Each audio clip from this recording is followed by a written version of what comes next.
Hey everyone, welcome back to our channel. In this video, I'm going to be showing you how you can update your Emirates ID in Etisalat app through UAE Pass. So you have to start by the ID compliance check. So you have to make sure that you have your ID renewed, physical Emirates ID. And then once you're done with that, open your Etisalat application. So this process will links the new ID to your services to maintain compliance. So let's go ahead and open your application. So from there, you have to locate and navigate to the My Account or Your Profile section, and then look for the document management area. So it's usually labeled as Update Documents or Validate ID. So you just have to click on any of those. And then once you're done with that, you have to select the verification method. So Etisalat requires seamless verification.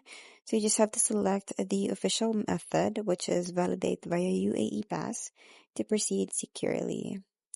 So you will now be securely redirected to the UAE Pass authentication screen. So this is normal. So you just have to click on continue to switch to the UAE Pass context. So once you do that, you have to enter your 4-digit UAE pass or PIN or even your biometrics. So this will confirm that you are authorizing Etisalat to retrieve your updated ID details.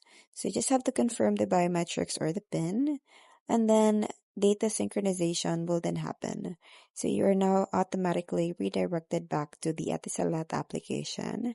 So the system is now synchronizing the validated or the updated data from the UAE Pass into your profile. So you just have to synchronize the data, and then your Emirates ID will then be updated successfully. So that's pretty much it. I hope you find this video helpful. Thanks for watching, and I'll see you in my next one. Bye!